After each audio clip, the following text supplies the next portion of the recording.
ఈ రోజే డౌన్లోడ్ చేయండి. మీ ఫేవరెట్ షోస్ చూడండి. ఈ పెళ్లి ఎందుకు ఆపేసుకున్నావో చెప్పరా? ఈ పెళ్లిని నేను ఆపుకోలేదు, ఆ భూమియే పెళ్లి ఆపేసింది.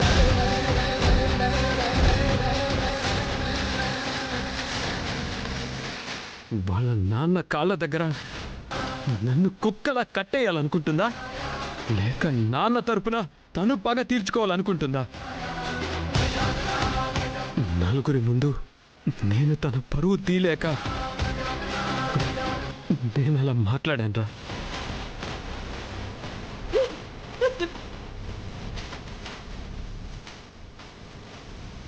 ఇందులో డివోర్స్ పేపర్స్ ఉన్నాయని ఇచ్చారు కదా, కనబడట్లేదు వదినా.